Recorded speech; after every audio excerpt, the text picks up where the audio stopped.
Sebenarnya malaria itu apa, Dok? Punya baby pastinya sangat-sangat khawatir banget gejalanya apa. Terus aku harus ngapain kalau misalkan anak aku tuh terkena malaria, dokter? Malaria mungkin kalau misalkan di Indonesia memang didominasi memang sesuai data itu terjadi di daerah Indonesia Timur ya kebanyakan ya. Nah, untuk malaria sendiri itu sebenarnya adalah penyakit infeksi ya, bisa menyerang siapa saja yang disebabkan oleh Plasmodium ya. Plasmodium itu adalah agen penyebab malaria di mana hantarkan atau vektor ya atau penularannya melalui gigitan nyamuk Anopheles betina. Ya, kenapa nggak yang jantan ya? Ini betina nih ya, yang jantan nggak yang menyebabkan malaria. Nah, otomatis vektor-vektor atau nyamuk yang sebagai vektor ini ya hidupnya di mana? Nah, kalau misalkan hidupnya di daerah-daerah tertentu yang sesuai dengan habitat nyamuk ini, maka mungkin potensi di daerah tersebut rentan untuk terjadi infeksi ini, gitu nih ceritanya. Nah, nyamuk ini suka banget di daerah-daerah yang memang panas ya, tropis ya. Memang kita termasuk yang di Indonesia yang tropis ya, tapi paling tidak yang untuk di daerah yang lebih panas tuh lebih disukain ini gitu. Sehingga mungkin mengapa menjelaskan bahwa apa namanya epidemiologinya atau memang di endemisnya itu berada di daerah kebanyakan ya kawasan Indonesia Timur seperti itu. Nah, bisa nggak nih kena di kita yang mungkin tidak berada di daerah endemis? Sebenarnya sampai detik ini sih kemungkinannya memang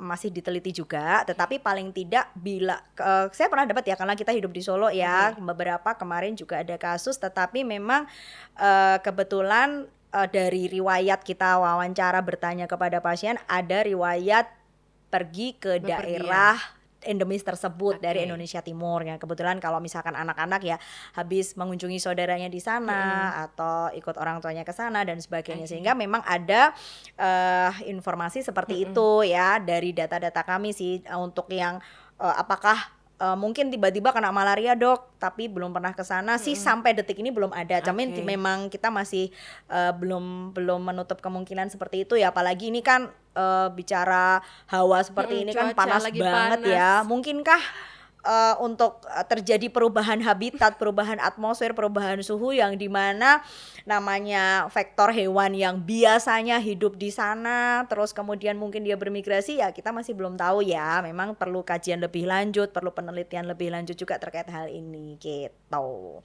Tapi paling tidak meningkatkan kewaspadaan kita sih Mbak Rini terkait hal ini ya.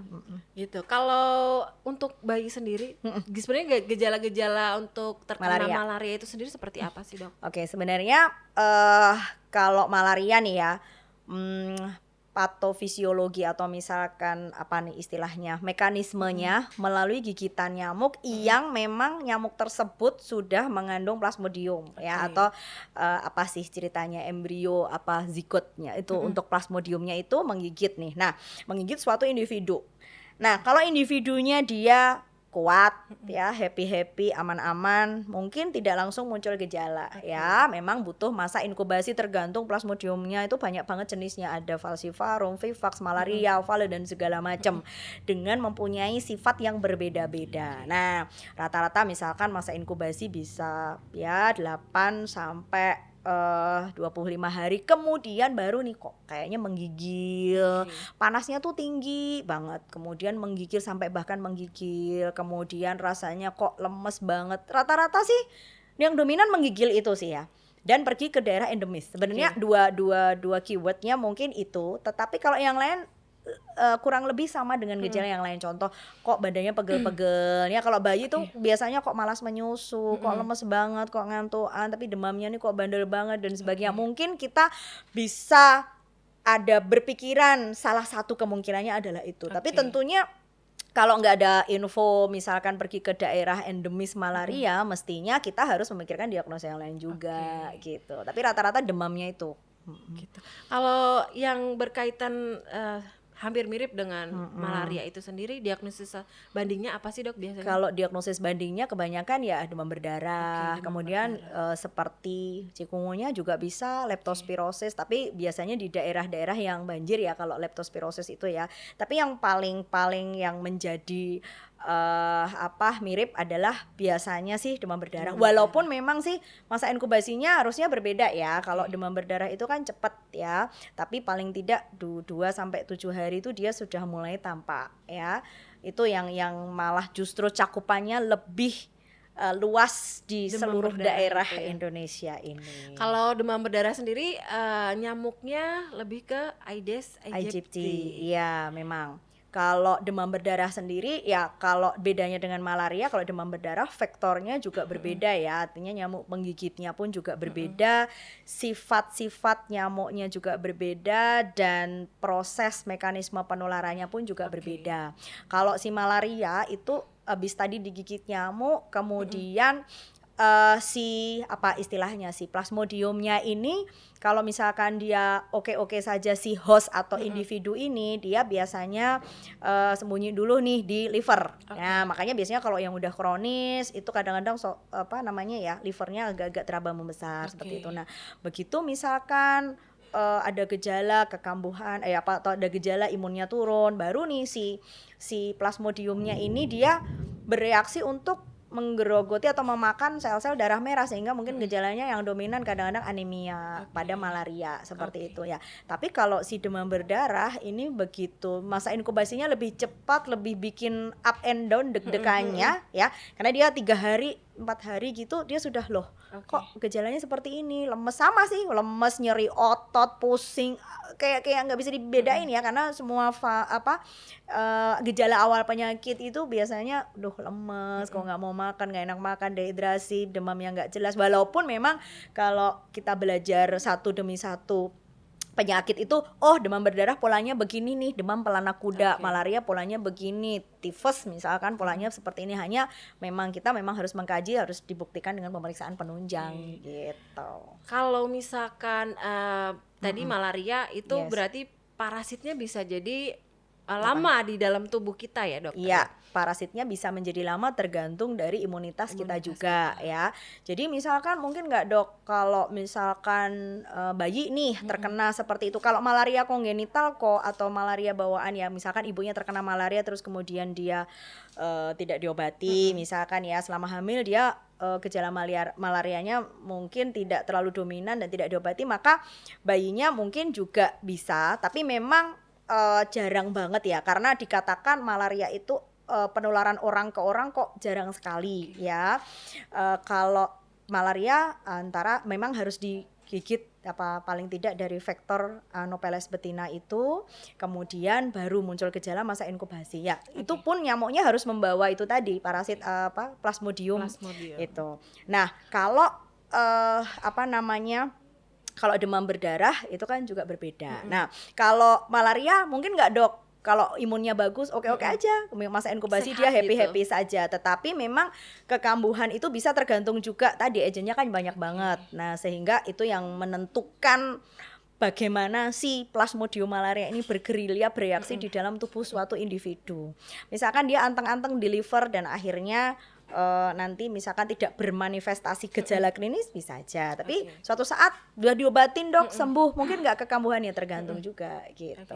Nah kalau kayak gitu terapinya gimana dok? Kalau terapinya memang ada obat-obat yang harus dikonsumsi selama, tergantung ya, ada pilihan-pilihannya ya, ada yang selama 2 minggu ya, dan misalkan kita juga harus lihat komplikasinya, anemianya seperti apa, tadi kan dia memakan sel darah merahnya itu ya, anemianya seperti apa, dia parah atau tidak, bagaimana gejala klinisnya, dehidrasinya, nutrisinya, asupannya. Untuk kekambuhannya ini malaria jenis ini kadang bandel banget gitu kan, malaria yang jenis ini kayaknya gampang diobatin. Nah itu tergantung juga, makanya kita emang harus pastikan dulu dengan pemeriksaan penunjang dan obatnya sesuai dengan itu. Nah selama berapa lama dok? Ya biasanya 2 minggu plus minus, bisa rawat jalan nggak?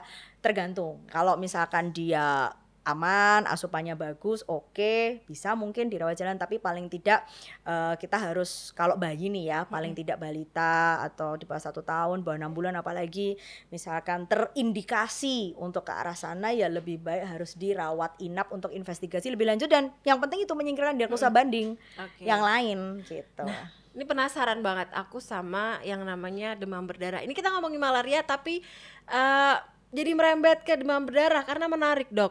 Gejalanya tuh kadang hampir sama kan ya, Dok? Iya, memang kalau demamnya itu memang tinggi mendadak ya. Bisa sih kalau malaria dikatakan kan wah menggigil banget gitu ya. Tapi demam berdarah pun ada yang sampai menggigil, tifus pun juga ada yang sampai menggigil. Jadi memang tergantung ya dari reaksi dan ambang suhu tubuh masing-masing anak. Nah, kalau demam berdarah biasanya awal itu demam mendadak tinggi itu kita hitung sebagai hari pertama nih ya.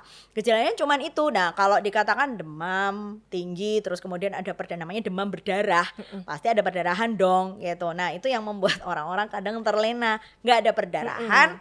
Berarti bukan DB dong gitu kan, bukan demam berdarah dong. Orang dia cuman demam doang tetapi nggak ada perdarahan, ngapain aku mesti mikir demam berdarah. Nah, padahal nih ya ini mungkin DB-nya lebih pinter, penyakitnya juga lebih pinter. Dulu mungkin kita awam, aduh lihat deh bintik kalau diregangkan tidak hilang maka tanda demam berdarah. Ada iklan tuh zaman dahulu ya di TVRI ya. Oke.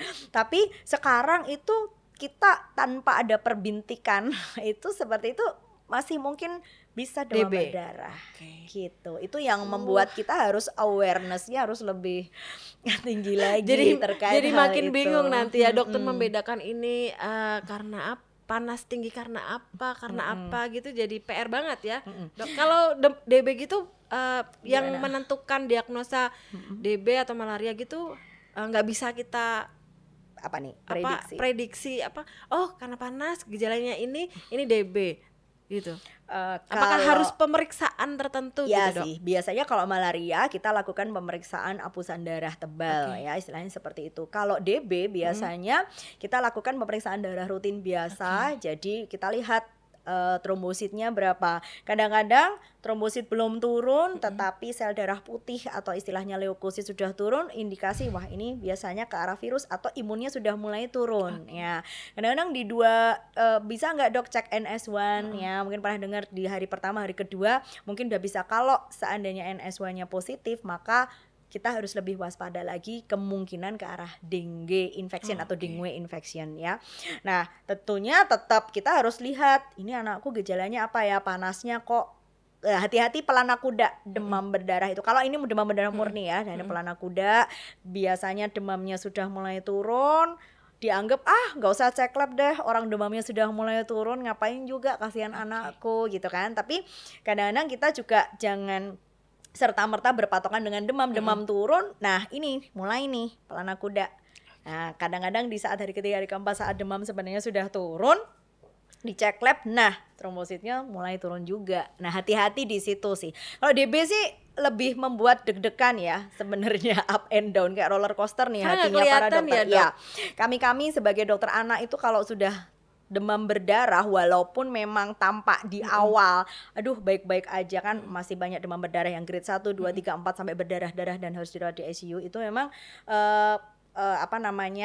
complicated banget ya, dan case by case kalau saya bilang individual banget. Yang awalnya baik-baik aja karena proses itu bisa juga dia trombositnya makin turun dan jadi komplikasi ya, baru perdarahannya baru muncul seperti itu ya. Tapi juga ada yang demam berdarah baik-baik aja 2-3 hari ketika trombosit naik aman gitu ya gitu. Kalau misalkan, dan sebenarnya kalau demam berdarah karena virus demam berdarah itu biasanya ya kita nomor 1 adalah daya tahan tubuh gitu. Tapi kalau malaria nih tetap kita harus pakai pengobatan yang anti malaria itu. Benar-benar harus sembuh benar ya kalau memang malaria itu, karena plasmodium ya memang harus, kalau virus kan, kalau demam berdarah kan tidak, dan ini mutlak harus opnam kalau demam berdarah ya untuk pemantauan. DB bisa nggak dok rawat jalan? Wah yang takut kita nih, hati-hati kalau DB rawat jalan karena memang proses fluktuatifnya demamnya, mungkin cairannya nomor satu. Bisa nggak tuh anak minum banyak gitu kan? Gitu. Kalau prosesnya itu cepat sekali untuk menjadi perburukan TB ya. Kalau malaria masih kita observasi ya, walaupun memang juga perlu pemantauan ya suhunya, kemudian bagaimana asupannya, terus reaksi antara obatnya itu seperti apa, itu kan juga harus kita kaji. Karena kita negara tropis ya dok, Iya, yang betul. biasanya tuh kalau DB tuh munculnya di musim penghujan deh Iya, kayaknya. biasanya sih musim penghujan ya, tetapi memang membuktikan bahwa tahun lalu aja sepanjang tahun 2022 masih aja DB itu mulai dari Januari sampai Desember kok ada terus ya, kami merawat gitu. Jadi kalau dipikir waspadanya DB musim penghujan aja itu juga kurang tepat sebenarnya. Berarti benar-benar harus sangat-sangat diperhatikan banget kalau misalkan anak kita lagi demam ya dok. Iya. Mungkin memang bisa penyakit yang lainnya. Iya, betul. Memang gini, kalau misalkan untuk kewaspadaan kita bersama ya, begitu demam, tetap kita harus nomor satu pastikan demamnya karena apa dulu nih ya.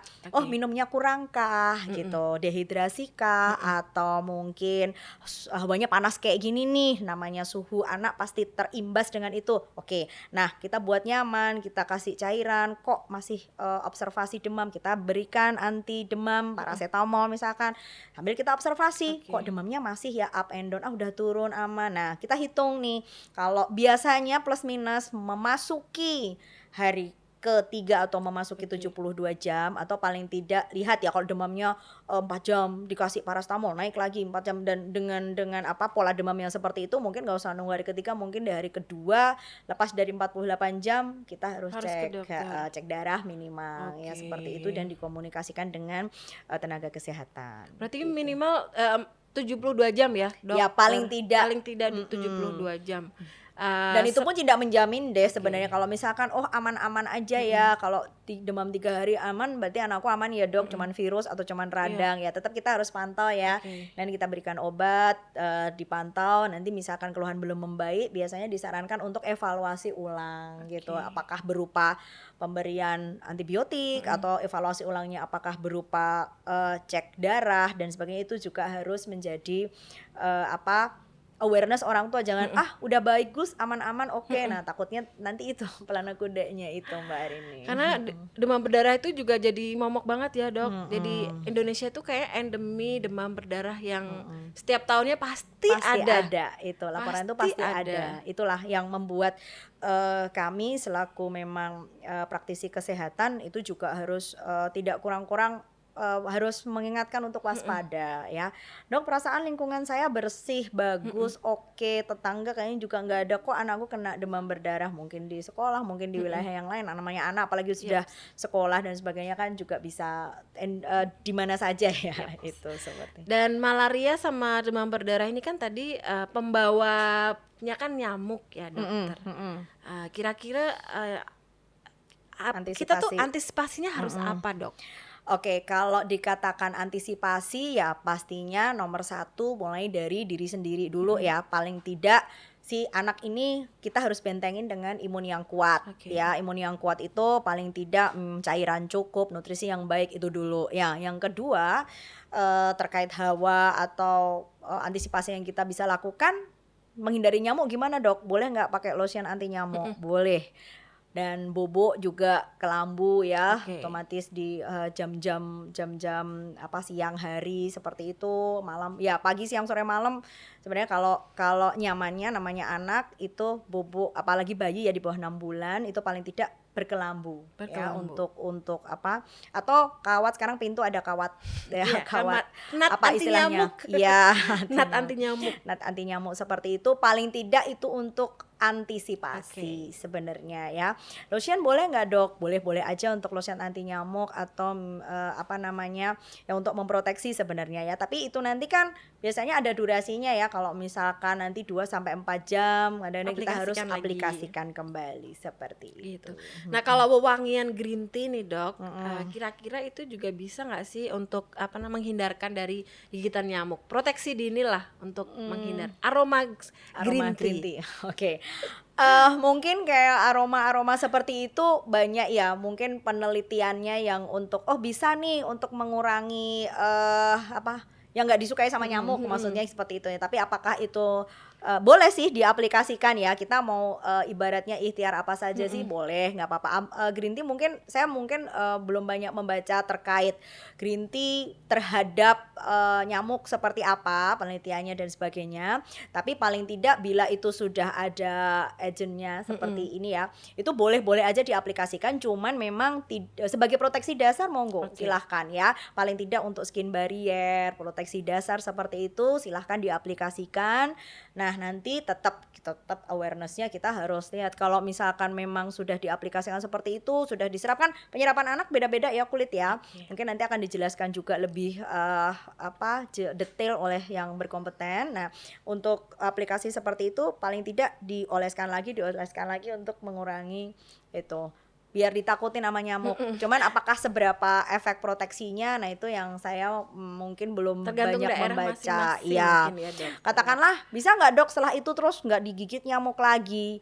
Ya kalau dipikir-pikir ya nggak menjamin ya, jujur aja. Tapi paling tidak boro-boro aplikasi lotion anti nyamuk, jelas-jelas imunisasi aja. Dok anak saya sudah diimunisasi X gitu ya, imunisasi campak lah misalkan, tapi kok kena campak juga gitu. Nah namanya kita adalah kayak imunisasi itu kan bukan sebagai jaminan mutu, dalam arti udah imunisasi penyakit X gak akan sakit X, imunisasi Y gak akan sakit Y, tidak. Tetapi adalah tetap terkena, bisa jadi ya, apalagi di daerah endemis atau apa, tetap terkena penyakit tersebut, tetapi tidak akan parah dan berkomplikasi yang berat seperti itu penjelasannya. Jadi minimalisir lah ya dok, proteksi diminimalisir proteksi dini. Aduh terima kasih Dokter Maria Galuh Sama-sama Mbak Kamunyangan. Rini. Berarti penting banget mom semuanya untuk selalu waspada kalau misalkan anak kita mengalami demam. Terus perhatikan juga kalau tadi malaria, apakah riwayat bepergian ke daerah endemik malaria itu mom abis kesana gitu ya. Kalau DB pastinya ada slogan 3M dok. Kalau biasanya dulu ya mengubur sampah kaleng-kaleng bekas, terus juga menguras, aduh jadi lupa dok ya, menguras bak mandi atau menutup yang ada genangan air. Pokoknya pastikan mom selalu menjaga kebersihan, itu penting banget, dan aplikasikan yang menghindarkan nyamuk seperti Doodle eksklusif telan oil. Terima kasih Dokter Maria Galuh Kamunyangan. Semoga besok kita bisa berjumpa lagi. Oke, sama-sama Mbak Rini, semoga bermanfaat. Aku ingatkan podcast Mom's Talk bisa didengarkan di website doodle.co.id, Spotify, Apple Podcast, dan juga Noise. Sampai jumpa Moms.